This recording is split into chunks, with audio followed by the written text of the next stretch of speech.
आज हामी असोज 27 गते यो इलाम जिल्लामा 18 गते 19 गते परेको अविरल वर्षाले ठुलो धन जनको क्षति भएको छ। यस क्रममा आज चाहिँ हामी यो माइखोला स्थित यो टापुमा यहाँ 26 घरहरू पूर्ण रूपमा विस्थापित भएको र अरू घरहरू पनि क्षति भएको छ। यहाँ हाइड्रो पावर क्षति भएको छ। यसै क्रममा आज हाम्रो नेपाल कम्युनिस्ट पार्टी माओवादी केन्द्रका केन्द्रीय सदस्य, पूर्व अखिल क्रान्तिकारीका अध्यक्ष एवं हाल झापा जिल्ला समितिका पार्टी इन्चार्ज युवा नेता रञ्जित तामाङ यहाँ आउनुभएको छ। अब यो इलाम चाहिँ अत्यन्तै अहिले यो 18 र 19 गतिको बाढी पहिरोले पीडित छ। यसबारेमा तपाईले यहाँ अध्ययन अवलोकन गर्नुभयो, यसबारेमा के छ तपाईको धारणा? पहिलो कुरा त यत्रो प्राकृतिक विपत्ति हुँदाखेरि पनि बेलामा आउन सकिएन। अब त्यसको लागि पनि म सबभन्दा पहिला क्षमा प्रार्थी छु। यहाँ इलाममा 39 जना सबभन्दा धेरै मानिसहरूको चाहिँ मृत्यु हुन पुग्यो चाडबाडको बीचमा।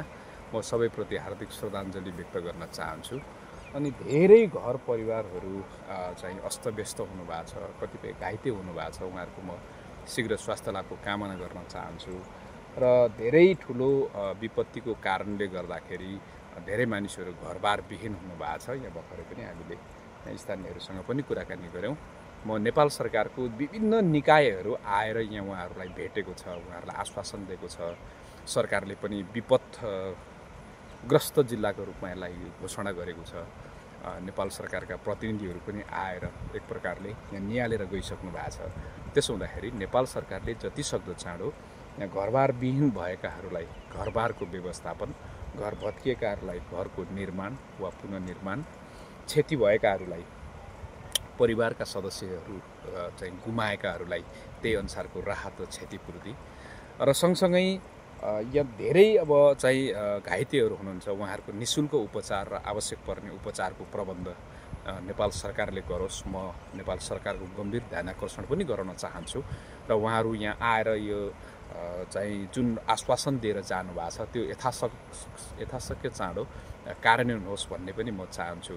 यसै गरी अब प्रदेशको मुख्यमन्त्रीज्यूसँग पनि हाम्रो कुराकानी भएको थियो। प्रदेश सरकारले पनि यहाँ चाहिँ विभिन्न राहतहरू लगायत प्रदेश सरकार पनि सँगै भएको, यहाँ इलामकै अब मन्त्री पनि हुनुहुन्छ राम राणा हैन, उहाँहरू सबैले पनि यो विपत्तिको बेलामा पूर्वमा अथवा देशभरिकै मध्येकै सबभन्दा ठुलो विपत्ति जस्तो जनधनको क्षति भएको हुनाले यो क्षेत्रलाई र यहाँ पीडामा भएका सबै मानिसहरूलाई जति सक्दो चाँडो उद्धार गर्नको लागि र उनीहरूलाई राहत दिनको लागि आग्रह गर्न चाहन्छु। भौतिक पूर्वाधारको दृष्टिकोणले काम भइरहेको छ। अब यो माथि यो माईदेखि माथिको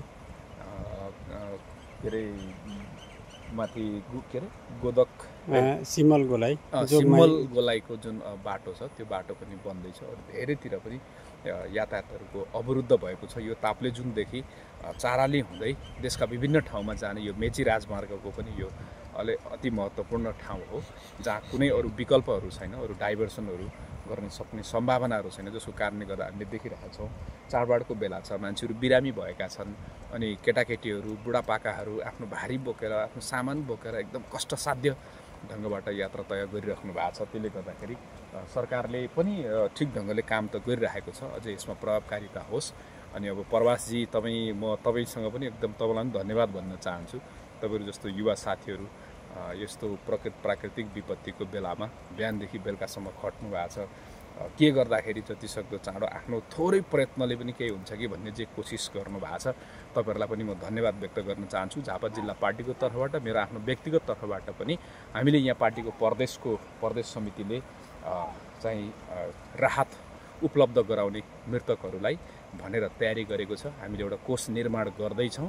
जति सक्दो चाँडो त्यो कोष निर्माण गरेर हामी फेरि यहाँहरूको बिचमा एउटा चाहिँ सङ्कटको साथीको रूपमा हामी फेरि यो बिचमा आउनेछौँ। हस्, धन्यवाद।